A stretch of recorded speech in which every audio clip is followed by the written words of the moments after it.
Alléluia tout le monde, bienvenue sur ma chaîne, j'espère que vous allez toutes et tous bien. Aujourd'hui on se retrouve dans une nouvelle vidéo et comme vous avez vu dans le titre, on va parler de la parabole du bâtisseur, du potier et de l'architecte. En lisant un peu la Bible, que ce soit dans l'Ancien Testament ou dans le Nouveau Testament, j'ai vu qu'on parlait souvent de l'architecte, du potier et du bâtisseur et à chaque fois c'est un nouveau discernement que j'ai à propos de ces trois éléments-là.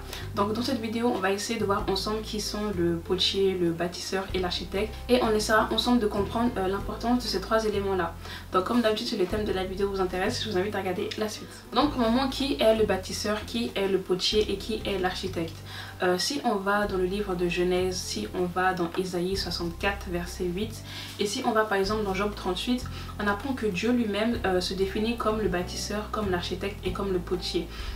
Dieu dit dans sa parole que l'homme est né poussière et que à sa mort il retournera vers la poussière. Je l'ai déjà dit dans plusieurs vidéos que lorsque Dieu crée un être humain, c'est vrai qu'il nous crée en ayant un but spécial, en ayant une destinée spéciale qu'il faudrait atteindre, mais il ne faut pas oublier, il ne faut surtout pas se glorifier et il ne faut surtout pas avoir l'esprit d'orgueil en soi en se disant que si on accomplit des choses dans l'église ou en dehors de l'église, c'est par la force de notre main, c'est par notre intelligence ou par notre sagesse. C'est faux. Une fois de plus, la Bible dit que l'homme naît poussière, donc les êtres humains, les chrétiens célestes, nous ne sommes que des objets, nous ne sommes que des instruments que Dieu utilise pour faire parler sa gloire. Et en fait la règle est très simple, plus cet objet là, plus cet outil sera sanctifié, plus Dieu va nous utiliser. Ce n'est pas par la force de quelqu'un, par son intelligence ou par sa sagesse qu'il accomplira des miracles et des prodiges, mais c'est parce qu'il est sanctifié et que Dieu dans sa grâce et dans sa bonté infinie a décidé de l'utiliser. Il est dit dans le livre de Genèse que Dieu a créé la terre en 7 jours, donc Dieu est le créateur suprême, c'est celui qui a créé les eaux, c'est celui qui a créé toutes les espèces vivantes et surtout si on va dans Job 28, il est dit que c'est Dieu qui a créé les luminaires, qui a créé les montagnes, les êtres vivants, etc. Donc en soi, l'architecte c'est Dieu, c'est lui qui a par la force de ses mains, par son intelligence, par sa sagesse, a créé le ciel et la terre en étant parfait. Pour illustrer mes propos, je vais vous emmener dans le livre de 1 Pierre 2 du verset 1 à 6. Les pierres dont il est mention dans ces versets-là font référence aux chrétiens et le bâtisseur ici fait référence à Dieu. Si vous voulez, le ciment que le bâtisseur va utiliser pour construire la maison, pour construire l'édifice, pour construire le saint sacerdoce, c'est Jésus-Christ. Pour ceux qui ont vu ma vidéo sur le baptême et la sortie d'enfants, je vous avais expliqué que lorsque Dieu nous permet d'aller au baptême, lorsqu'il nous accorde la grâce d'être baptisé, non seulement il répand sur nous son Esprit Saint, mais il nous accorde la grâce de pouvoir renaître, la grâce de pouvoir être des personnes sanctifiées, il nous accorde la grâce de pouvoir pardonner nos péchés. Donc par le baptême, nous devenons normalement des enfants nouveau-nés. Et il est dit du verset 1 au verset 3, rejetons donc toute malice, toute ruse, la dissimulation, l'envie, la médisance. Et malheureusement, ces esprits-là se trouvent parfois dans les mœurs ou dans le cœur de certains chrétiens célestes.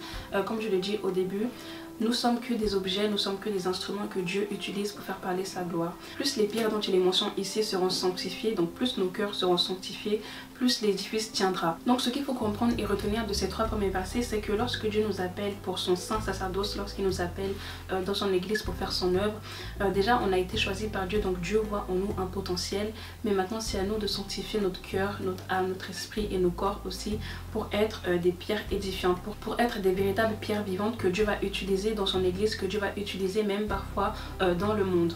Et si on descend un peu du verset 4 au verset 5, il est mention de l'amour, la paix, la fraternité, la sanctification qui doit régner entre ces différentes pierres, qui doit régner entre nous, chrétiens célestes, pour que la fondation soit stable et pour que Dieu, dans son amour infini, dans sa gloire, puisse se manifester parmi nous. Il est écrit au verset 5, édifiez-vous pour former une maison spirituelle, un saint sacerdoce afin d'offrir des sacrifices spirituels.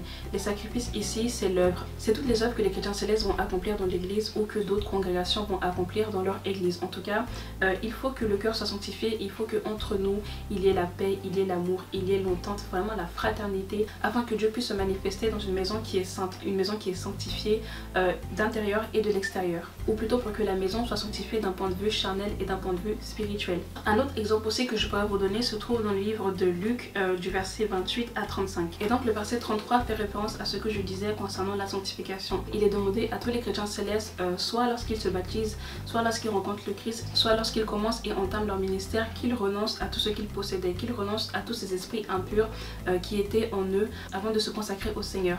D'où l'importance de la sanctification, et c'est aussi quelque chose que je répète très souvent sur ma chaîne.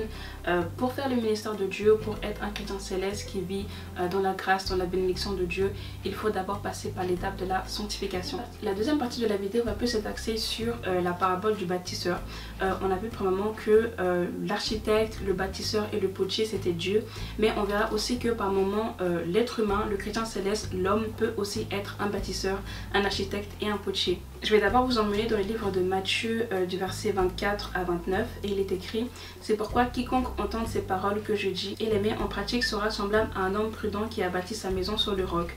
La pluie est tombée, les torrents sont venus, les vents ont soufflé et se sont jetés contre sa maison, elle n'est point tombée parce qu'elle était fondée sur le roc. Mais quiconque entend ces paroles que je dis et ne les met pas en pratique sera semblable à un homme insensé qui a bâti sa maison sur le sable. La pluie est tombée, les torrents sont venus, les vents ont soufflé et ont battu cette maison, elle est tombée et sa ruine a été grande. Donc une fois de plus, ici le discernement est assez simple. On apprend dans le livre d'Exode que Dieu se nomme aussi Elohim Israël, qui signifie en hébreu rocher d'Israël. Donc un homme qui bâtit sa maison sur le roc, c'est un homme qui bâtit sa maison sur les préceptes, sur les commandements et les lois divines que Dieu a données à Moïse ou au Christ. L'homme insensé de l'autre côté qui bâtit sa maison avec du sable, c'est un homme qui vit selon les pulsions de la chair, qui vit selon vraiment les désirs, la passion, en tout cas tout ce qui se trouve dans le monde et toutes ces choses là que la Bible interdit, parce que lorsque la tempête arrivera, lorsque le vent frappera, ce qui fait référence aux différentes tribulations, à la persécution ou autres dans l'église ou en dehors de l'église, celui qui vit dans la sanctification, celui qui a bâti sa maison spirituelle, que ce soit son cœur ou sa maison charnelle, c'est-à-dire son foyer avec son partenaire et ses enfants, subsistera aux différentes épreuves parce qu'il aura la foi et parce qu'il aura Dieu comme rocher.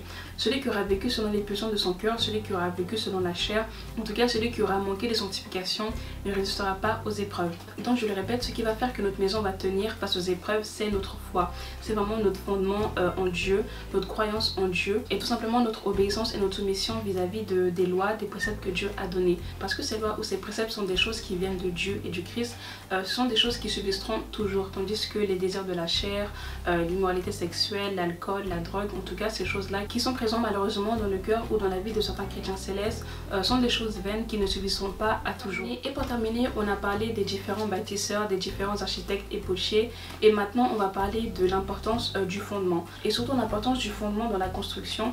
Je vais d'abord vous emmener premièrement dans le livre de 1 Corinthiens chapitre 3 du verset 10 à 15. Donc du verset 10 à 12, c'est Paul qui exhorte l'église de Corinthe sur le comportement qu'ils doivent avoir, et il dit que seul le Christ est le fondement de la foi. Donc c'est vrai qu'il y a les préceptes de Moïse, il y a ce que Papa Oshofa a révélé et il y a ce que le Christ dit.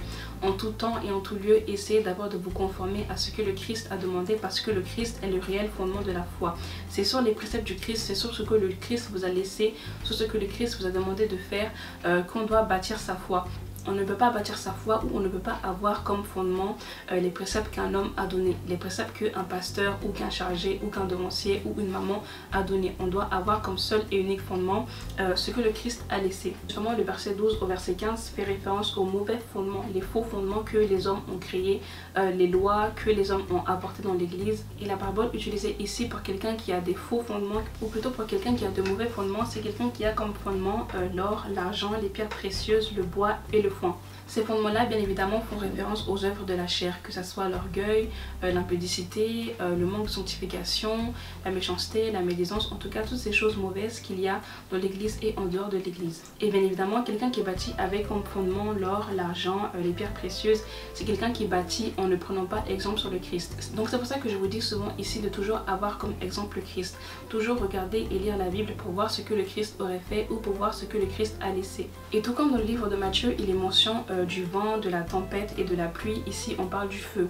Une fois de plus, ça fait référence aux épreuves, à la persécution, aux tribulations que un chrétien céleste va avoir dans sa vie. Si le chrétien a comme foi, a comme fondement de sa foi le Christ et les préceptes que le Christ a donnés, alors toutes ces œuvres subsisteront après l'épreuve du feu, après la tribulation et les épreuves. Tandis que celui qui aura comme fondement les œuvres de la chair, tout ce qui n'est pas bien et tout ce qui n'a pas été laissé par le Christ, périra. Et ce que ce verset-là nous apprend aussi, c'est que si on veut monter un projet, par exemple pour l'église, il faut bien examiner les raisons de ce projet.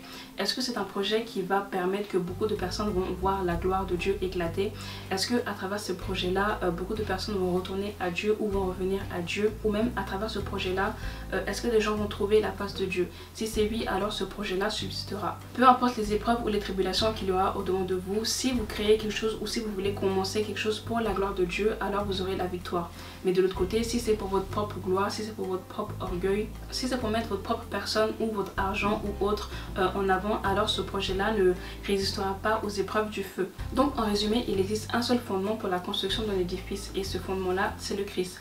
Mais ce fondement-là a aussi 3 bases. La première base, c'est la connaissance et la science, parce que pour suivre l'exemple du Christ, pour avoir le Christ comme fondement d'un édifice et comme fondement de notre foi, il faut connaître les préceptes et les lois qu'il a donnés. Il faut connaître les préceptes et les lois qui ont été révélées soit à travers Moïse, soit à travers Oshofa, parce que c'est avec cette connaissance, c'est avec cette science-là qu'on va arriver à marcher sur le chemin qui mène au royaume des cieux. La deuxième base, c'est la soumission et l'obéissance vis-à-vis de ces lois, parce que c'est bien beau de les connaître, mais il faut aussi les mettre en pratique. La Bible dit que celui qui connaît les préceptes mais qui ne les met pas en pratique bâtit sa vie, bâtit sa foi, bâtit son édifice avec du sable. Tandis que celui qui connaît les lois et qui les met en pratique bâtit sa vie, bâtit ses projets, sa famille, bâtit le fondement de sa foi sur le roc, sur le Christ. Cette soumission va apporter la sanctification dans la vie et va éviter tout ce qui est souillure au niveau de l'édifice, tout ce qui est souillure et tout ce qui va nous emmener à nous détourner du chemin que Dieu a tracé pour nous. Et enfin, la troisième base, c'est la foi et l'espérance. C'est vrai qu'il faut connaître les préceptes de l'église, c'est vrai qu'il faut les mettre en pratique, mais avant l'avènement du Christ, avant que le Christ revienne et avant qu'il nous accorde